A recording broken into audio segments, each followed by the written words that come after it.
आइए शुरुआत करते हैं और अब आगे बढ़ते हैं हमारे अगले स्पीकर की तरफ। हमारे साथ अब जो शख्सियत रूबरू होने वाली है वो किसी परिचय की मोहताज नहीं है। उत्तर प्रदेश के चंदौली में एक किसान परिवार में जन्मे और समाज सेवा एवं युवा राजनीति से अपने कार्य की शुरुआत करते हुए वह कैबिनेट मंत्री, उत्तर प्रदेश के मुख्यमंत्री, भारतीय जनता पार्टी के अध्यक्ष बने। आज वो भारत के रक्षा मंत्री के रूप में अपना नेतृत्व पूरे देश को प्रदान कर रहे हैं। कठिन से कठिन चुनौतियों का डटकर सामना करने एवं सरल जीवन बिताने के लिए वो जाने जाते हैं। दोस्तों, जोरदार तालियों के साथ एक बार फिर से स्वागत कीजिएगा हमारे माननीय रक्षा मंत्री श्री राजनाथ सिंह जी का। और मैं रिक्वेस्ट करूंगी डॉक्टर असद मुनीर साहब और जनाब जरगर साहब जो वहां मौजूद हैं कि वो उनका स्वागत करें।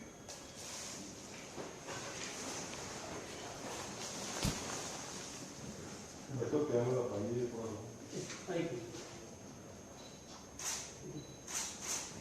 ठीक है, थोड़ा सा आप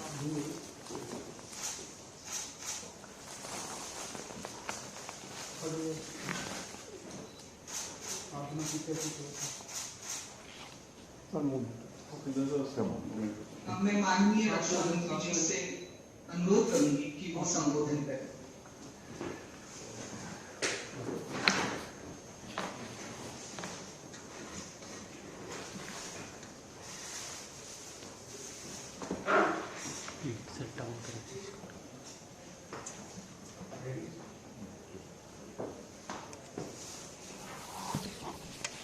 लोकसभा के सम्मानित सदस्य त्रिवेंद्र सिंह जी मस्त और इस कार्यक्रम के स्पेशल गेस्ट जनाब अब्दुल कलाम साहब, मुख्य ट्रस्टी जनाब अब्दुल मजीद सनी साहब, ट्रस्टी जनाब डॉक्टर असद मुईद साहब, डीन डॉक्टर मृदु डिडेजा, सीईओ डॉक्टर जीएन कूजी, जो हम इस कार्यक्रम में शिरकत कर रहे मेरे अन्य सभी प्रिय छात्रों और अन्य मेरे भाइयों बहनों, सबसे पहले मैं Hamdard institute of medical sciences and research के फाउंडेशन डे के यहाँ से नहीं हो सकता। हाँ बोलें। आवाज नहीं आ रही है? आवाज नहीं? मेरी आवाज पहुंच रही है कि नहीं? जी आप पहुंच रही सर। चलिए इसको फिर से पकड़िए।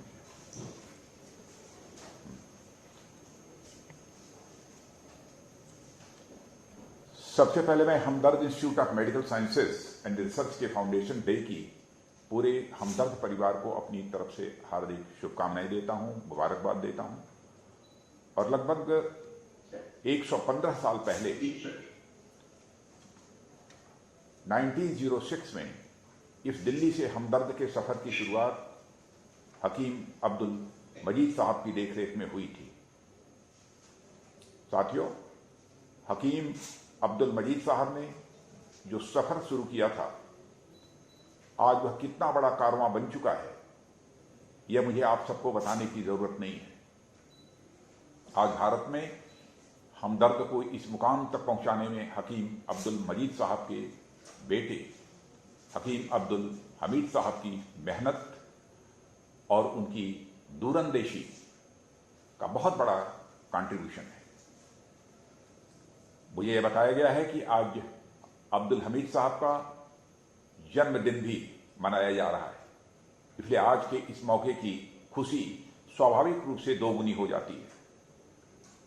आज हमदर्द एक ऐसा नाम है जो सरहद के इस तरफ हिंदुस्तान में तो मशहूर है ही, साथ ही उस पार पाकिस्तान में भी हमदर्द एक जाना पहचाना नाम है। बंटवारे से पहले ही भारत में हमदर्द की एक पहचान बन चुकी थी। भारत में पारंपरिक चिकित्सा पद्धतियों में यूनानी चिकित्सा पद्धति को पहचान दिलाने में जहां हकीम अजमल खान साहब का बहुत बड़ा योगदान है, वहीं हकीम अब्दुल मजीद साहब और हकीम अब्दुल हमीद साहब के योगदान को भी नहीं भुलाया जा सकता। आप सभी जानते हैं, हमदर्द का मतलब है हमारे दर्द को साझा करने वाला। जो किसी रोग या तकलीफ से परेशान है, उनकी तकलीफ को कम करना या खत्म करना हमदर्द की सदैव यह पहचान रहा है।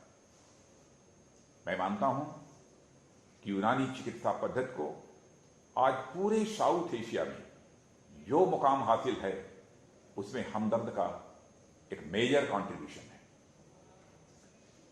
भारत की सभी प्राचीन चिकित्सा पद्धतियों की तरह यूनानी चिकित्सा पद्धति भी सैकड़ों साल पुरानी है। यूं तो भारत की धरती में इस पद्धति का जन्म नहीं हुआ, मगर आयुर्वेद की तरह इस यूनानी पद्धति में भी इसी बात पर जोर दिया गया है कि prevention is better than cure. साथियों, हमारे देश में स्वास्थ्य और आरोग्य पर पुराने जमाने से ही बल दिया गया है। हमारे ऋषियों मनीषियों द्वारा भी कहा गया है कि आरोग्यम धन संपदा, यानी आरोग्य ही सबसे बड़ी संपत्ति है। ये हमारे देश के ऋषियों और मनीषियों ने कहा, यानी आरोग्य को इंसान का परम भाग्य माना गया है, सबसे बड़ा भाग, सबसे बड़ा सौभाग्य माना गया है। आज भी आप अपने घर परिवार में कहीं न कहीं सुन ही लेते होंगे कि पहला सुख निरोगी काया, यानी आपकी सेहत ही आपका पहला सुख है। साथियों, भारत का नजरिया हमेशा से ग्लोबल एवं ऑल इंक्लूसिव रहा है। हमने कहा भी है, सर्वे भवन्तु सुखिनः सर्वे सन्तु निरामया, यानी हमारे मंत्रों में सभी लोगों के सुखमय जीवन की जो कामना की गई है, उसमें भी निरामय यानी निरोग को यह पहली आवश्यकता बताया गया है। हमारा देश चिकित्सा और उपचार पद्धतियों के संदर्भ में एक बहुत ही समृद्ध देश रहा है, यानी रिच कंट्री रही है। आयुष की प्रत्येक प्रणाली, आयुर्वेद, योग, सिद्ध, सोवारिकपा और होम्योपैथी अपने इंटीग्रेटेड रूप में उसी हॉलिस्टिक अप्रोच के अनुसार काम करती है। साथियों, हम देख सकते हैं कि इंसानी सेहत की देखभाल के लिए इन पद्धतियों में अनेक एलिमेंट्स कॉमन हैं। अगर आप भारतीय और यूनानी परंपरा को ही देखें तो आयुर्वेदिक परंपरा में मानव शरीर पृथ्वी, अग्नि, जल, वायु और आकाश, इन 5 तत्वों से निर्मित माने जाते हैं। यूनानी में भी आकाश को छोड़कर बाकी सभी तत्व शरीर की निर्मिति के जिम्मेदार तत्व माने जाते हैं। यानी शरीर का निर्माण भी होता है तो इनमें इन सभी तत्वों का समावेश होता है। इसी तरह भारतीय परंपरा में भी प्रचलित वात, पित्त और कफ भी यूनानी के दम यानी ब्लड, बलगम यानी फेलगम, सफरा, एलोबाई और सौदा यानी ब्लैक बेरी की बात के भी बहुत करीब है। यानी आयुर्वेद जिस तरह का अप्रोच सेहत और इलाज को लेकर रखता है, वैसा ही अप्रोच यूनानी पद्धति का भी है।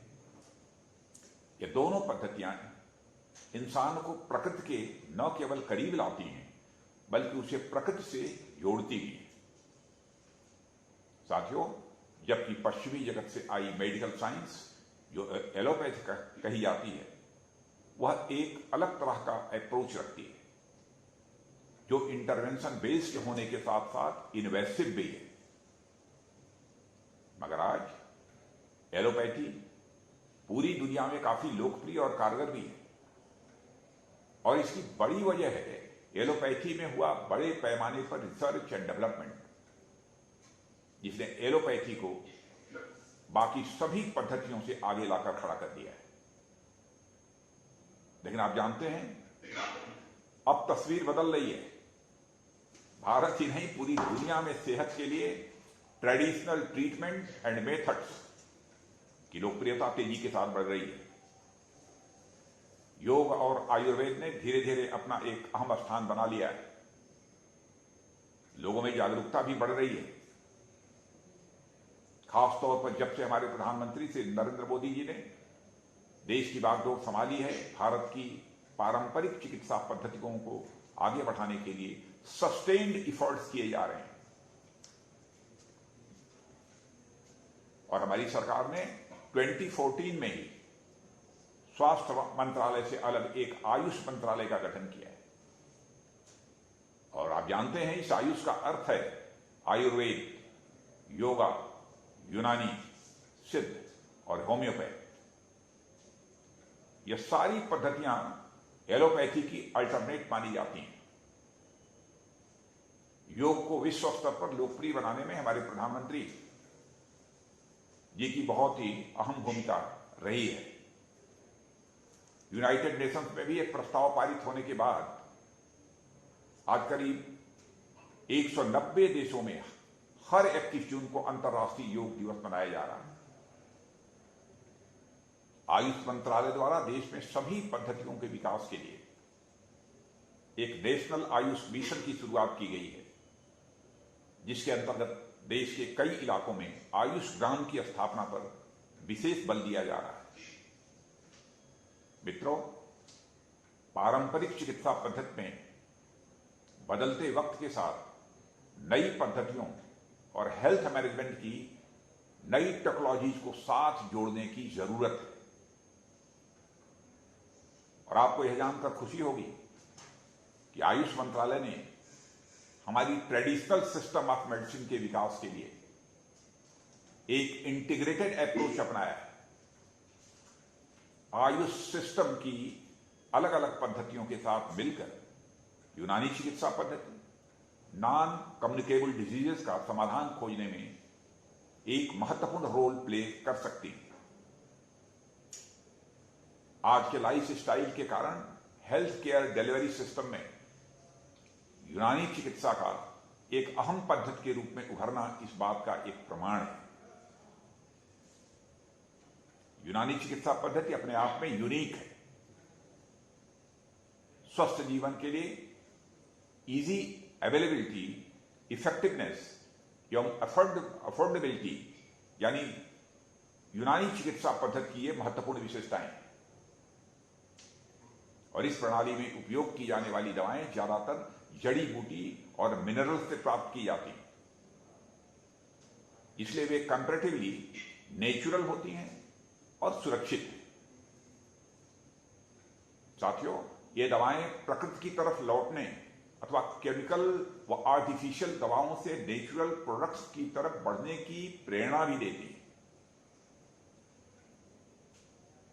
और यह प्रणाली विभिन्न आम और पुरानी बीमारियों के लिए टाइम टेस्टेड रेमेडीज भी प्रस्तुत करती है। नॉन कम्युनिकेबल डिजीजेस सहित विभिन्न स्वास्थ्य चुनौतियों के समाधान खोजने में अन्य आयुष सिस्टम्स के साथ यूनानी चिकित्सा एक महत्वपूर्ण भूमिका निभा सकती है। और आज जिस गति से एंटीबायोटिक्स का यूजेस बढ़ा है और कई बार बिना जरूरत के भी एंटीबायोटिक्स दे दी जाती है, उससे एंटीबायोटिक्स रेसिस्टेंस के इंस्टांसेस भी बहुत बढ़ते जा रहे हैं। और इस हालत में भी आयुष सिस्टम ऑफ मेडिसिन और खासकर यूनानी सिस्टम काफी उपयोगी साबित हो सकता है। और मित्रों, एक खास बात जो यूनानी सिस्टम में मुझे पता चली कि शरीर की इम्यूनिटी को बढ़ाने वाली दवाएं भी होती हैं। इनका उचित प्रयोग करके तरह तरह के रोगों से बचना आज के समय की जरूरत है। और यूनानी पद्धति हमें बिना किसी विशेष प्रयास के केवल अपने खान पान में बैलेंसिंग करके अपने शरीर को स्वस्थ रखने का उपाय भी बताती है। साथ ही यूनानी पद्धति सिम्पटोमेटिक ट्रीटमेंट की जगह किसी भी रोग के कंप्लीट ट्रीटमेंट की तरफ ध्यान देती है। मेन स्ट्रीम हेल्थ केयर में यूनानी पद्धति से जुड़े तौर तरीकों को अन्य तरीकों से आजमाया जा रहा है। और इसका एक बेहतरीन उदाहरण सोनाबाथ है। आज सोनाबाथ के द्वारा शरीर के टॉक्सिक्स को बाहर निकाल देना काफी लोकप्रिय होता जा रहा है। और आप जानते हैं यह यूनानी चिकित्सा का एक प्रमुख अंग है। और आज हमें यह भी देखने की जरूरत है किस तरीके से हम यूनानी सिस्टम को और बेहतर एवं पॉपुलर बनाएं। मेरे ध्यान में कुछ आसान कदम आते हैं, जैसे दवाइयों का स्टैंडर्डाइजेशन कर देने से पेशेंट्स में यूनानी दवाइयों के प्रति और अधिक भरोसा बढ़ेगा और इस सिस्टम को बाकी आयुष सिस्टम्स के साथ देश विदेश दोनों जगह पॉपुलराइज किया जाए ताकि लोगों के बीच से डिमांड आए। डॉक्टर्स की ट्रेनिंग एवं कोर्स को मॉडर्न टेक्नोलॉजी के साथ इंटीग्रेट करके और रिलेवेंट बनाया जाए। साथ ही सबसे ज्यादा जरूरत है कि सिस्टम ऑफ मेडिसिन में रिसर्च का काम और तेज किया जाए और मेरा मानना है कि लगातार रिसर्च और इंप्रूवमेंट का कार्य चलते रहना चाहिए, क्योंकि बदलते समय के साथ ही अब नए नए रोगों का आगमन हो रहा है जिनका सामना करने के लिए हम सबको तैयार रहना ही होगा।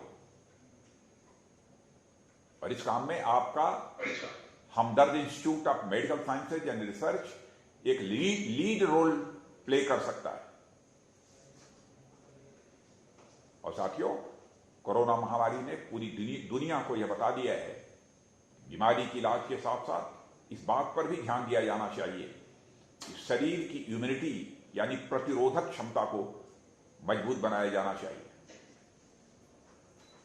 रोगों से लड़ने की इंसान की ताकत तभी बढ़ेगी जब सेहत को लेकर समाज में जागरूकता बढ़ने के साथ साथ एक हॉलिस्टिक और होलसम अप्रोच रखा जाए। और इस तरह का अप्रोच भारत में अल्टरनेटिव मेडिसिन के पास है। इसके विकास के लिए सभी को अब आगे आने की जरूरत है। मुझे पूरा भरोसा है कि हमदर्द परिवार इस काम को एक नई बुलंदी देने में बढ़ चढ़कर हिस्सा लेगा और ले भी रहा है। आज के मौके पर इससे अधिक कुछ न कहते हुए और पूरे हमदर्द परिवार को फिर से फाउंडेशन डे की मुबारकबाद देते हुए अपनी बात समाप्त करता हूं। आप सभी को मेरी तरफ से बहुत बहुत धन्यवाद। Thank you very much.